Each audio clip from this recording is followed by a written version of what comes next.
रत्नागिरी आणि जगभरातील बातम्यांचे सुपरफास्ट अपडेट मिळवण्यासाठी रत्नागिरी खबरदारच्या सर्व सोशल मीडिया प्लॅटफॉर्मना आजच लाईक, सबस्क्राईब आणि फॉलो करा।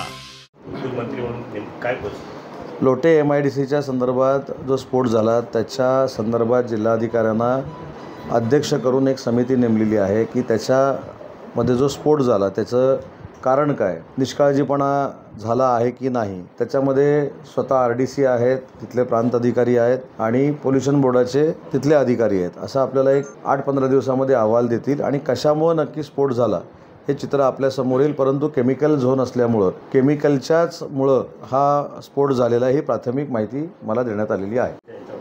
काय नुसतं बघतोय, बघण्यापलीकडे काय करणार आता सांगा। कोण पदाधिकारी आहेत, कोण पदाधिकारी आहेत, ते निवडणुकीपर्यंत किती तिकडे राहतील, जबाबदारी दिलेले किती इकडे येतील हे जर बघतोय।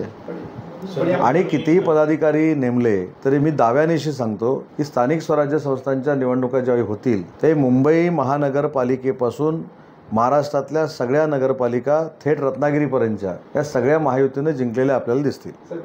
काल रायगडमध्ये तटकरींनी मध्ये नोंदणी आमची ग्रामीण भागामध्ये आकडेवारीनिशी देऊ का, 1 मिनिटात। मध्ये आत्तापर्यंत झालेली नोंदणी म्हणजे जे फॉर्म जमा झालेले आहेत ते 18,928 फॉर्म जमा झालेले आहेत। शहरामधले 4,000 फॉर्म जमा झालेले आहेत, म्हणजे आतापर्यंत झालेली नोंदणी ही जवळजवळ 23,000 झालेली आहे। आणि ग्रामीण भागामध्ये एकूण नोंदणी ही सुमारे 60,000 होण्याची शक्यता आहे, त्याची आकडेवारी माझ्याकडे आहे। आणि शहरामध्ये 10,000 होण्याची शक्यता आहे। आणि संगमेश्वरचं ॲड केलं तर आम्ही 1,00,000 मतदार नोंदणीपर्यंत, आपल्या सभासद नोंदणीपर्यंत रत्नागिरी तालुक्यामध्ये पोहोचू अशी शक्यता आहे। अजून 1 महिना आहे ना, हे बघा आकडेवारी खोटी नाही, सूत्र नाही, अजून निवडणूक लागली। पहाटे 5 वाजताच मला याची कल्पना पोलीस अधीक्षक धनंजय कुलकर्णी यांनी दिली। त्याच्यानंतर स्वतः ॲडिशनल SP जयश्री गायकवाड त्या स्पॉटवर त्या ठिकाणी आहेत, मी देखील संपर्कामध्ये आहे। मी त्यांच्या नातेवाईकांशी देखील बोललेलो आहे। पण ही दुर्दैवी घटना आहे की नातेवाईकाच्या अंत्यविधीला जात असताना दुर्दैवानं हा अपघात झाला आहे। त्याच्यातनं 5 लोकांचा मृत्यू झाला आहे, 2 जखमी आहेत। तो कशामुळे झाला आहे तर त्याच्यामध्ये काही अनेक गोष्टी कळत आहेत की बांधणी नाही म्हणून काही तिथल्या मंडळींनी आक्षेप घेतलेला आहे। तिथं अजून रस्त्याचं काम नॅशनल हायवेचं सुरू आहे, तर त्या सगळ्या त्रुटी काय आहेत हे बघण्याच्या सूचना देखील मुख्य अभियंता जे नॅशनल हायवेचे आहेत शेलार त्यांच्याशी माझं सकाळी बोलणं झालेलं आहे। ते देखील स्वतः व्हिजिट करत आहेत आणि त्याच्यानंतर आपल्याला लक्षात येईल। आता ते लक्षात येऊन किती उपयोग आहे हा तर, कारण 5 जण त्याच्यामध्ये गेलेले आहेत, त्याच्यामुळे ही दुर्दैवी घटना आहे। आताच प्राथमिक त्याच्यावर बोलणं तो कशामुळे झाला आहे हे योग्य नाही, परंतु मी स्वतः त्याच्यावर लक्ष ठेवून आहे। आत्ता जिथं पोलीस अधीक्षक देखील पोचलेले आहेत रस्ता सुरक्षा बैठकीसाठी आणि त्याच्यातनं नक्की काय निष्पन्न होईल त्याच्यानंतर बोलणं उचित ठरेल। परंतु मला जे ॲडिशनल SPनी सांगितलं आहे की याच्यामध्ये जो चालक होता त्याच्यावर गुन्हा दाखल करणं हे आवश्यक आहे आणि ते गुन्हा दाखल करण्याची प्रक्रिया सुरू आहे। ते सर्वेक्षण करण्यापेक्षा कामच चालू तिथे आहे। काम चालू असताना अर्धवट कामामुळे असेल, काही चुका कोणाकडनं झाल्या ते आता पहिल्या 4 तासामध्ये बोलून उपयोगाचं नाही, त्याचं पूर्ण माहिती घेऊ। पण सध्या तरी मला प्रायमा फेसी असं सांगितलं आहे पोलीस अधीक्षकांनी आणि अतिरिक्त पोलीस अधीक्षकांनी की याच्यामध्ये ड्रायव्हरवर गुन्हा दाखल करण्याची प्रक्रिया सुरू आहे। ड्रायव्हरवर गुन्हा दाखल होईल, पण ड्रायव्हरवर गुन्हा दाखल झाला अन्य कोणावर झाला तर शेवटी गेलेली लोक आहेत ती काय परत येणार नाहीत। तर ही दुर्घटना परत घडू नये, याची पुनरावृत्ती होऊ नये यासाठी रस्ता सुरक्षा मंडळाची बैठक ही तातडीनं लावण्याच्या सूचना मी पोलीस अधीक्षकांना केलेल्या आहेत। पोलीस अधीक्षक तिथे पोहोचलेले आहेत। पोलीस अधीक्षक ती बैठक घेऊन तिथलं जे काय अजून वस्तुस्थिती आहे त्याचं ब्रीफिंग मला करतील। कनेक्शन ह्या 2 पातळीवर आजची बैठक आहे। लेले साहेब आता तुम्ही अमित ठाकरेंनी पंतप्रधान मोदींना पत्र लिहिलेलं आहे, शस्त्रसंधी झालेली आहे, पण हा जल्लोष जो होतो आहे भारतामध्ये तो अगदी मनाला वेदनादायी आहे असं त्यांचं म्हणणं आहे। याबाबत मला असं वाटतं की हा जल्लोष नाही आहे। तिरंगा यात्रा काढून, तिरंगा रॅली काढून अख्खा देश हा सैनिकांसोबत आहे। सैनिकांनी केलेली कर्तबगार कामगिरी यांना आम्ही मानवंदना देतोय आणि त्याच्यासाठी सैनिकांचं मनोबल वाढवण्यासाठी, सैनिकांमध्ये आहे ती ऊर्जा दृढ करण्यासाठी किंवा वृद्धिंगत करण्यासाठी जर नागरिकांनी रस्त्यावर येऊन त्यांना मानवंदना देण्याचा जर निर्णय घेतला त्याच्यामध्ये कुठेही गैर नाही। कुठेही जल्लोष म्हणून हा कार्यक्रम होत नाही. हा तिरंगा रॅली म्हणून कार्यक्रम होतो आणि तिरंगा रॅली, हातात तिरंगा घेऊन नागरिकांना कुठेही जाण्याचा अधिकार आहे. त्याच्यामुळं जल्लोष हा शब्दप्रयोग करण्यापेक्षा ही जी रॅली आहे त्या रॅलीकडे सकारात्मक दृष्ट्या आपण बघितलं पाहिजे. ऑपरेशन सिंदूर हे अजून थांबलेलं नाही असं स्वतः राजनाथ सिंह साहेबांनी सांगितलेलं असल्यामुळं जर तुम्ही आमच्यावर दहशतवादी हल्ला कराल तर त्याला आम्ही युद्ध मानू असं धाडस करणारे आपले नरेंद्र मोदी साहेब आहेत. त्याच्यामुळं मला असं वाटतं की तिरंगा यात्रा ही सैन्याचं मनोबल उंचवण्यासाठी केलेली एक विधायक यात्रा आहे. काय असते नक्कीची ताकद काय असते की तुम्हाला दिसेल कोणी भरत शेठच्या मुलींनी? नाही, मी काय सांगितलं, भरत शेठच्या चिरंजीवांनी काय स्टेटस ठेवावा हा लोकशाहीतला त्यांचा एक भाग आहे. मी त्यांचा एक सहकारी म्हणून सांगितलं आणि मी कालच्या मेळाव्याला महायुतीची ताकद वाढवणारा मेळावा असं समजतो. भरत शेठना अडचणीत आणणारा मेळावा असं मी समजत नाही. महायुतीची ताकद वाढवणारा मेळावा. गंमत बघा, रायगड जिल्ह्याचा मी पालकमंत्री होतो. 7च्या 7 जागा महायुतीनं जिंकल्या. त्यातली एक भरत शेठ गोगावले म्हणजे शिवसेना, महेंद्र थोरवे म्हणजे शिवसेना, महेंद्र दळवी म्हणजे शिवसेना, महेश बालदी BJP, प्रशांत ठाकूर BJP आणि रविशेठ पाटील BJP आणि एक NCP.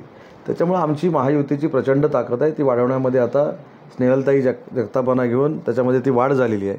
त्याच्यामुळे अजून सुरक्षित मतदारसंघ झाला भरत शेठ गोगावले साहेबांचा. आणि भरत शेठ गोगावले साहेबांनी काय सांगितलं की माझ्या काखेमध्ये असलेला जो नॅपकिन आहे तो सर्वसामान्यांचा आहे. त्यांनी त्याच्यावर प्रतिक्रिया दिली. तत्कालीन दाखवलं नॅपकिन संबंधित होता. मला माहीत नाही.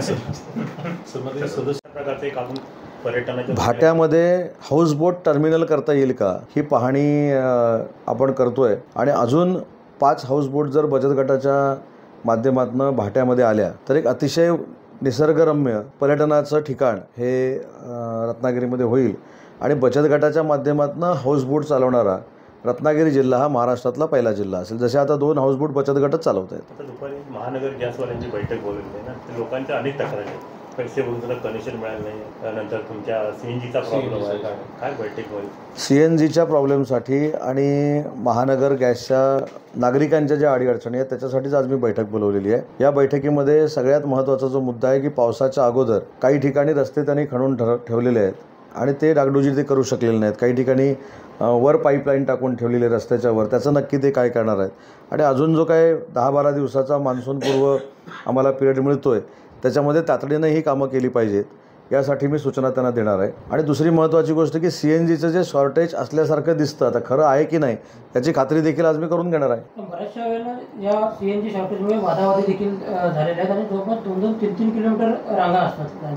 ते वाढवण्यात आता कसं आहे की मध्ये एक आपल्यासुद्धा बातमीनं रत्नागिरी जिल्ह्यामध्ये एवढं भयानक वातावरण तयार झालं की युद्धजन्य परिस्थितीमध्ये CNGचा तुटवडा रत्नागिरी जिल्ह्याला भासणार आहे. 3 किलोमीटर कशाला, 8-8 किलोमीटरची रांग होती. तेव्हा माझी आपल्याला देखील विनंती आहे की एखाद्या गोष्टीची खात्री केल्याशिवाय जेव्हा आपण असं सोशल मीडियाला टाकतो त्याच्यामधनं देखील लॉ अँड ऑर्डर होते. आणि तो जो लॉ अँड ऑर्डरचा प्रश्न निर्माण झाला तो त्यावेळी झाला. आणि त्यावेळी सोशल मीडियावर बातम्या काय आल्या की युद्ध आता सुरू झालेलं आहे, युद्धामुळे आता CNG फक्त रत्नागिरीचा जो तुटवडा होणार आहे त्याच्यामुळं असं सगळी लोक सोशल मीडियाची बातमी बघून रस्त्यावर आली. आता ते रस्त्यावर आल्यामुळं 10-10 किलोमीटरच्या ज्या रांगा लागल्या त्याला कसं काय CNG पंपवाला देखील गॅस देऊ शकतो. त्याच्यामुळे माझी आपल्याला देखील हात जोडून विनंती आहे की एखादी बातमी खात्री केल्याशिवाय आपण ज्यावेळी सोशल मीडियावर टाकतो त्याचे परिणाम देखील लॉ अँड ऑर्डरमध्ये होतात याचं देखील भान आपल्या सगळ्यांना असलं पाहिजे. जेवढी मागणी आहे तेवढा पुरवठा होत नाही ही वस्तुस्थिती आहे.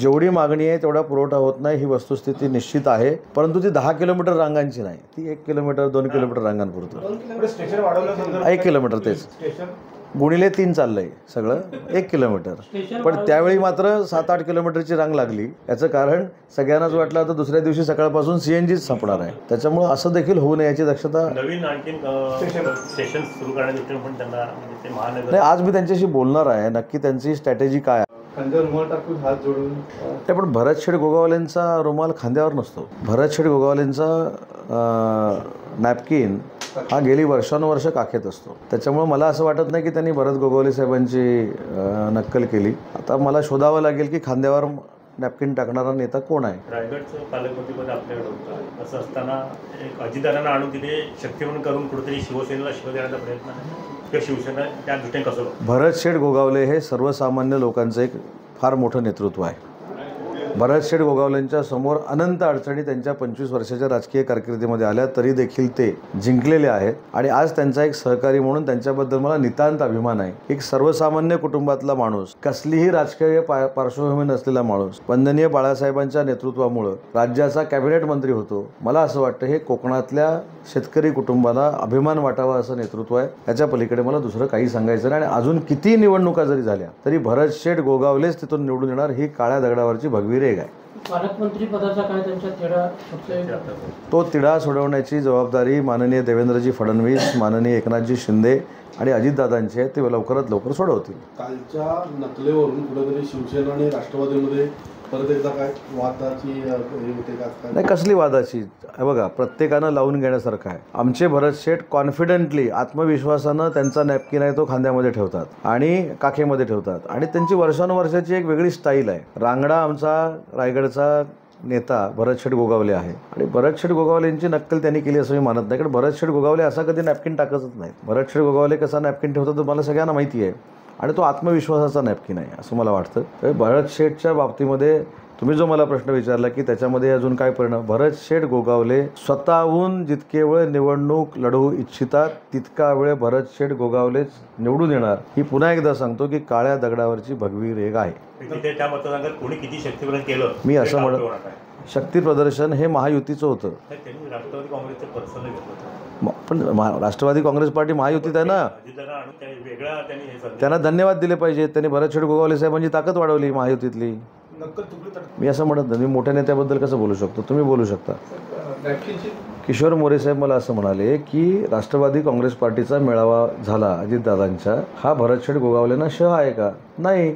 भरत शेठ गोगावलेंची ताकद प्रचंड वाढली ना. राष्ट्रवादी काँग्रेस पार्टीनं भरत शेठ गोगावलेंच्या मागं आता राष्ट्रवादी काँग्रेस पार्टी ठेवण्याचा निर्णय घेतलेला आहे. भरत शेठचं मताधिक्य आता 50,000च्या पुढे गेलं तर आम्हाला दुःख वाटण्याचं काय कारण आहे? आणि मी म्हणूनच सांगितलं की हे महाविकास आघाडीसाठी आहे, ज्यांनी मेळावा घेतला त्यांच्यासाठी नाही. कितीही लोक एकत्र आली, भरत शेठ गोगावलेंच्या विरोधामध्ये कितीही लोक त्यांचा पराभव करण्यासाठी एकत्र आली, तर त्यांचा मित्र म्हणून मी जाहीरपणानं सांगतो की भरत शेठ गोगावलेच निवडून येणार आणि या स्थानिक स्वराज्य संस्था देखील भरत शेठ सांगतील त्याच निवडून येणार. जनशक्तीचा बुलंद आवाज म्हणजेच रत्नागिरी खबरदार.